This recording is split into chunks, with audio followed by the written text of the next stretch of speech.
Hello there, and welcome to the first Fountain live stream on the socials. For those of you that don't meet, my name is Chris, and I'm the social media manager at Fountain. And here I'm joined with one of the co-founders, Rob Morley. Rob, how are you doing? I'm very well, Chris. How are you doing? Very well, thank you. I'm feeling fresh and ready to go, and I'm really excited for this because today we're going to be talking about restarting your digital marketing post COVID-19. Obviously, now businesses are looking forwards, trying to prepare best for what is going to be some sort of new normal. Rob, you had a really interesting insight about this off air, which is about kind of proceeding with caution, really, and how should businesses, in your opinion, be setting up their campaigns now, returning to some sort of normal? Yeah, so I think the caution just comes around from.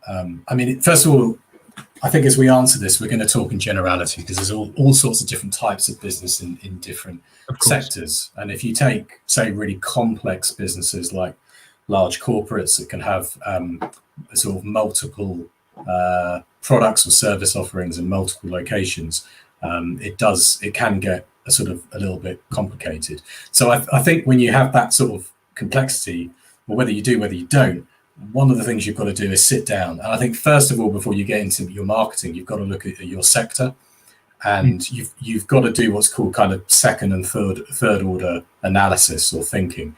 And that's really looking at the sectors that your product or service is in, so to speak. So it's looking at that and thinking, well, has that sector actually come back online? What affects that sector? Do I want to be spending marketing budget in a sector where I might not actually generate any leads or prospects? So it's just that sort of thinking. Now, that being said, just to kind of flip to the other side, there will always be brands at a time like this that switch everything off and they just reduce marketing to zero. And the evidence tells us over many years, going back to the Great Depression, but especially since 2008, that's a really terrible idea. The evidence is pretty clear that by doing that, you lose your share of voice, and you ultimately lose your market share. And there's always kind of winners and losers at times like this, and it's very clear. You'll find, after every time like this, whether it's a market crash or something unforeseen, you will always find the winners in terms of marketing are the ones that actually sit down, plan strategically, but ultimately spend money on their marketing. So yeah, my advice to people is to, if they haven't been doing this already, and one of the things marketeers complain a lot about is not having the time to think strategically and getting that pressure on them to kind of focus on sales on a monthly basis. Well, you'd like to think that this period of lockdown, as stressful as it has been, they would have had that time to actually sit down and think strategically and creatively about what their marketing is going to look like for the next 12 months. Brilliant, Rob. So much in that already, which is absolutely fantastic. In terms of the different mediums of digital marketing, where you can spend and where you maybe shouldn't at this time, what sort of platforms would you recommend people kind of get going with, or would you say just like an even spread of budget across all of the multiple platforms is appropriate? So, for example, what do you do in terms of PPC compared to SEO or potentially social media as well? What sort of is the best approach right now coming into this new period? Well, I think the first thing you have to do, so just now coming off the back of this idea of like sitting down and being strategic, we need to think about what are the goals of the business. So how is it being affected by this lockdown period and by Corona? And it's thinking about, well, is there a shortfall to make up? Like how many sales do we need? Where do we need to get those sales? So we need to kind of get some goals and targets in place, which, at Fountain, we advocate anyway, but especially at a time like this, you don't just want to be sort of turning everything back on. But I think any kind of, seasoned, mature marketer will know that if they've got a reasonably sized AdWords account, that they're probably going to go to AdWords first because they're more likely to get buying intent from those leads that come through from AdWords. So and AdWords is also a good way to kind of gauge alongside maybe keyword tools, is there demand in the market. But I think in looking at it, probably one of the best things to do is if you've got like a multi-channel campaign set up, it's thinking about the costs to run those each of those channels, and it's thinking about, well, which ones can I probably turn on tomorrow and generate leads? Which channels were maybe an experiment, a kind of test, and they're thinking about was that expensive or not? I mean, if you look at it from that point of view, you're going to start to see very clearly which of your campaigns you should turn on. But it may be that a marketing team or a brand was having a lot of success with Facebook above all others, so that they're going to turn Facebook back on, or they're going to start dialing Facebook up, and they're probably going to start looking at all of their kind of ad testing and scheduling plans that they had to see are they still relevant, and which of these do we want to put budget into. But I think one of the interesting things, this is coming up a lot at the moment, which is the idea of brand versus performance, or where should at a time like this, I think the challenge for marketeers is they might be getting heaps of pressure from other commercial teams and possibly from the board to perform and to get leads and sales like in the door now. And the smart marketeers will know and will have been focusing on their split between putting money into like lead generation and performance, and then putting money into brand. And they might even be having like sort of tussles and back and forth about where they want to put their budget, because they know that they need to play a long-term game even at a time like this. And if you look at sources like the IPA, and you look at some of the stuff they did, I think at the end of 2018, where they kind of surveyed marketing professionals, and it was kind of overwhelming. 75% of marketeers, 73% of agencies said that in business in general, short-term tactical needs often take the priority over longer-term objectives. So if that's happening in business as usual times, it's probably definitely happening now. But I think, again, the evidence is more or less clear that brands that don't focus on longer term objectives at the same time won't overall get those higher returns on investment. So there's some of the it's thinking about that brand versus performance. So because we can't look at every type of account or sector or product on a call like this, what we can look at, and one of the things that we've been talking about is just look at the evidence-based split, and that is roughly that more or less 60% of your budget goes towards the top of your funnel, and that's kind of your long-term prospecting, and maybe more to kind of your immediate prospecting as it's starting to convert, and then 40% is more towards the bottom of the funnel, and that could be clients that are about, or prospects that are about to drop, existing customers, sort of getting the advocacy from them. So that's a useful way to kind of look at it. Now, whether marketeers are going to win that fight of kind of saying, well, we need to focus on kind of brand building top of the funnel is another question. But Rob, just sorry to interrupt you, just to go in on that one actually, is just explain brand. Let's just break brand down, because I think people understand probably performance, but what do you mean by brand?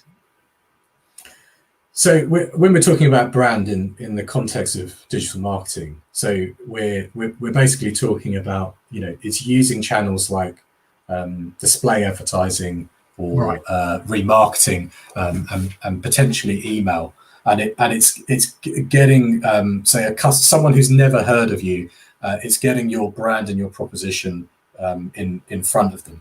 And obviously, again, for every product and service it's different, but it's trying to capture people, hopefully at the point where they're starting to consider a purchase. So they're maybe doing their homework. So I myself am looking at buying a new car. So all my activity online has been, across YouTube. I've been going to different brand sites. I'm starting to see a lot more advertising across kind of display channels and remarketing and email coming at me, where they're all sort of vying for my attention. and they're trying to work out these brands, like what am I interested in and what are my needs. And what are you interested in, Rob? What car are you looking for at the moment? Oh, well, I've reached that age in life where I'm probably getting a dog, so it's going to be an SUV. So I've gone from kind of hot hatches and stupidly quick cars to something much more sensible that you could fit a border collie in. I didn't see one of them. I didn't see you in one of them, I have to say, but fair enough. Rob, mate, I've become everything I hate. I used to look at those people and think, oh look, the SU driving middle class bourgeois, look at them, and oh look what I've turned into. Rob, and of course, there's a lot of, everything that we've said so far is going to be worrying people naturally. It's spending money, they're not 100% sure of return on investment in return, of course. But of course, you can mitigate all that risk by forecasting up front with your digital marketing, can't you?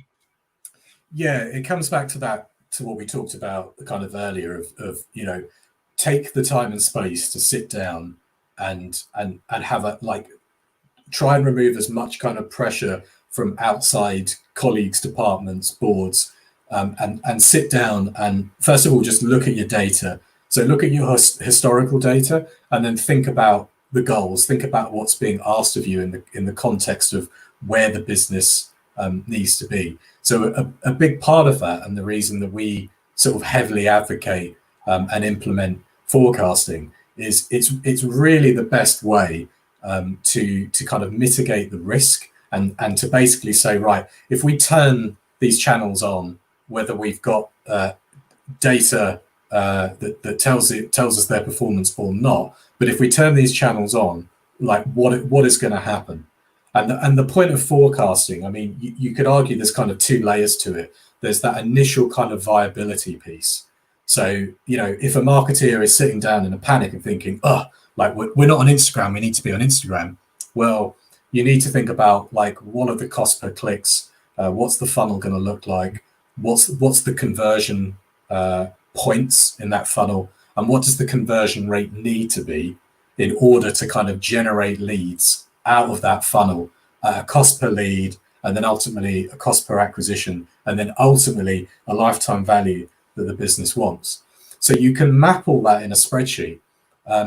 It doesn't always have to be complex. If you kind of know the cost per click, the conversion rate required, you think about how many clicks you need. I mean, with those basic numbers, and then your acquisition cost, you can start to work out some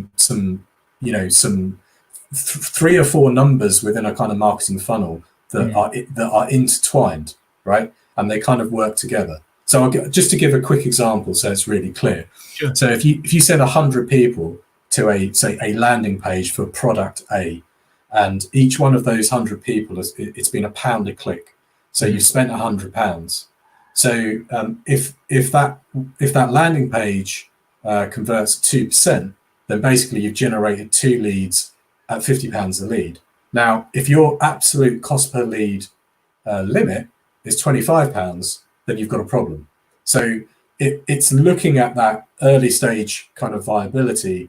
Can we do this or not? But then forecasting allows you to go deeper. So the way that we do it is we have entire campaigns in a spreadsheet, and we're looking at things like individual click-through rates and individual click-through rates on different keywords and different ads. Like, you can go really, really granular. Yeah. But I think for the sake of just kind of conveying some general advice, the takeaway for people here is, and the smart marketeers will know this, and they'll be doing it. They'll be sitting down and just thinking about the numbers in their funnels, and you know what? At a time like this, they may have had, and probably will have had, possible budget cuts or budget restrictions. Yeah. So doing things by the numbers, doing things in a spreadsheet, I think is even more crucial now. And of course, if you're watching this now and you're like, what on earth is Rob going on about? Do not worry, because we've got loads of articles on the Fountain Partnership website which explains this in more detail. We've got infographics, we've got graphs and bar charts and spreadsheets galore. So feel free to head over to our website now to check that out. Rob, finally, we've spoken a lot about the hard stuff. I'm going to challenge you a little bit now and go to the more softer stuff. In terms of self-psychology as a marketeer at the moment, and you're setting up your campaigns, what sort of mindset do you need to be having when you're restarting your digital marketing campaigns again? Well, ultimately a logical one. I know that, and there'll be people going, "Oh, thanks, buddy. That's yeah, a huge amount of help." I mean, look, it comes back to that point, the mindset you need to be having. I think the more, like, logic and emotion are like oil and water; they cancel each other out. And of course, emotion it's a part of marketing. I mean, it's a huge part of when we think about like building user interfaces, or we think about brand campaigns, and we think, you know, that top of the funnel stuff. How we emote people is extremely important. So obviously we're going to be thinking about emotions, but we don't want too many emotions and say possible panic and things happening in the business to kind of cloud our judgment. So that's what I mean when I say, like, taking that time out to kind of sit down and think strategically. And the idea of logic and emotion kind of cancelling each other out means that the more you kind of quantify your marketing, the more that you kind of run it by the numbers, the more confident you're going to feel as you launch. You know, as you launch your campaigns, that you've done it with kind of solid rationales. Okay. It's a great point, Robin, and it's a really exciting time, because effectively everyone's restarting again. It's almost like a relaunch. And I think for me, you know, some of the things that, you know, I've listened and learned to recently on various podcasts and books I'm reading and stuff, and I just think it's important to execute. And I think you can get bogged down in this perfection piece. And although, of course, it's vital and very important to look at the numbers and the stats and the facts and the figures, there is an element of actually just do something, even if it's just a tiny bit. Is that fair to say, Rob? Yeah, I think it's a really good point, right? And that is, it's not either or. It is this combination of those two things. Yeah. And we can apply kind of mental models to this. So one of the things that Jeff Bezos thinks about when he makes big decisions is, well, is that decision reversible? So you know, people like Jeff Bezos, Elon Musk, they've got these really great models and these really great questions they ask when they make decisions. So you could take something kind of smaller, like, I'm going to put out this social media post, and you're right. At that point, if you haven't posted in a while, the thing you don't want to be doing is overthinking it. You don't want to take 20 minutes to go back and forth with your friends and colleagues to say, hey, does this look like me? That's the sort of stuff, as to your point, you want to get out there and execute, and stop worrying about too much what people think. Obviously within the realm of brand guidelines, but get it out there. Like, the market is the best equalizer. The market will feed back to you whether you're right. But then on the same token, like, if you're about to, you know, buy a business, if you're engaging in M&A work, then you're going to be extremely detail on that. Or if you're about to buy a piece of marketing software, say, and it's going to cost a lot of money, you know, you're not going to kind of jump into that. So we just need to be, we just need to look at our own behavior as individuals and as a team, and think about, where do we overthink things? And, you know, those decisions, do they really make a massive difference? Are they reversible? Versus, you know, actually, do we ever rush into bigger decisions where we need to be thinking it through a bit more? Rob, absolutely brilliant. Thank you so much for your time today. I really appreciate it. And for everyone that's now watching online, wherever you're watching, whether it be YouTube, Facebook, Twitter, if you're watching on YouTube and Facebook, feel free to drop us a comment below. What did you take away from today's very short live session? If you are on Twitter right now, feel free to tweet us. We are at Fountain Team. My name's Chris. I'm the social media manager. That has been the co-founder. I'm not used to this yet. That's been the co-founder, Rob. And yeah, I hope everyone has a fantastic afternoon, and we'll see you soon. Cheers for your time. Thanks, Chris. Cheers.